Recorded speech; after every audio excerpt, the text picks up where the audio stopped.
हर students कहीं ना कहीं यह चाहता है कि वह जो टाइम टेबल बनाए उसको फॉलो कर पाए, क्योंकि कोई भी अपना टाइम टेबल जब सेट करता है तो उसका एम यही होता है कि हम अच्छा स्कोर कर पाए, जिस भी चीज़ की हम तैयारी कर रहे हैं उस चीज़ में हम सफल हो पाए।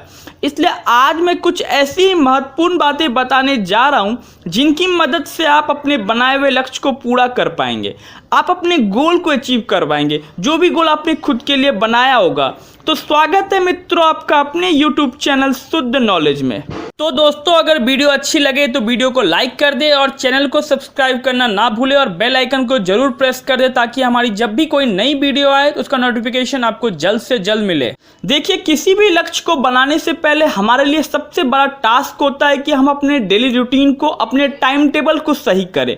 अपने रूटीन को इस तरह से हम बनाएं कि हम अपने सोचे हुए टारगेट को पूरा कर पाए। तो आइए जानते हैं ऐसे ही कुछ स्टडी टिप्स के बारे में जिनकी मदद से आप अपने टारगेट को अचीव कर पाएंगे। किसी भी इंसान की जो सबसे बड़ी समस्या होती है, खासकर स्टूडेंट्स की, कि उन्हें समझ नहीं आता कि उन्हें कितने घंटे सोने चाहिए। तो इसके लिए मैं आपको एक बात बताता हूं कि अगर आपको एक फ्रेश माइंड चाहिए, एक एनर्जेटिक बॉडी चाहिए, तो आपको हर रोज 6 से 7 घंटे सोना चाहिए। तभी आपका माइंड एकदम फ्रेश रहेगा और आपकी बॉडी एकदम एनर्जेटिक रहेगी। नहीं तो आपने देखा होगा, जिस दिन आप अच्छे से नहीं सोते उस दिन आपको कुछ भी करने में मन नहीं लगता है और आपकी डेली रूटीन भी अच्छे से फॉलो नहीं हो पाती है। तो आपको इस बात का ध्यान रखना है कि आपको हर रोज 7 से 8 घंटे सोने हैं।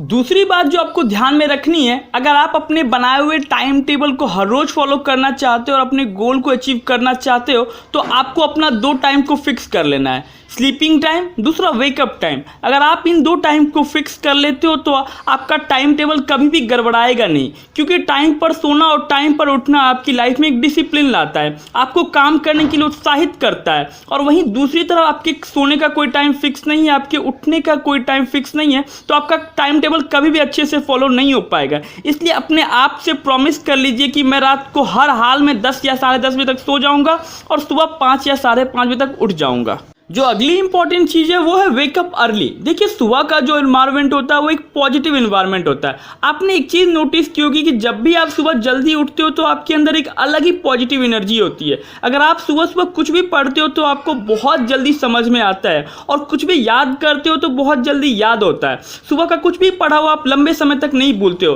क्योंकि सुबह का एनवायरनमेंट ही ऐसा रहता है कि आप कुछ भी पढ़ोगे तो आपको तुरंत समझ में आएगा, क्योंकि माहौल पूरा शांत रहता है। हो सकता है आपके घर में भी बाकी के लोग लेट उठते होंगे तो आपको पूरा प्रॉपर टाइम मिल जाता है कुछ भी पढ़ने का।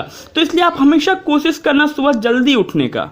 जो अगली चीज़ है वो है स्टडी अलोन। जब भी आप पढ़ाई करना तो आप पढ़ाई अकेले में करना। क्या होता है कि आप अपने भाई बहन के साथ बैठकर पढ़ाई करते हो या घर के अदर मेंबर बगल में बैठे रहते हो और वहाँ पे आप पढ़ाई करते हो तो आप कभी भी कॉन्सेंट्रेट होकर नहीं पढ़ पाते हो, आपका बार बार ध्यान भटकता है और आपका टाइम भी वेस्ट होता है। इसलिए आप जब भी पढ़ाई करना तो अकेले में करना, जहाँ पर सिर्फ आप हो। और ज़रूरी नहीं कि आप चेयर और टेबल पर बैठ कर ही पढ़ाई करें। अगर आपके पास चेयर और टेबल है तो अच्छी बात है, और नहीं है तो आपको सिर्फ ये ध्यान में रखना है कि आपको वहाँ पर जाकर सिर्फ पढ़ना है।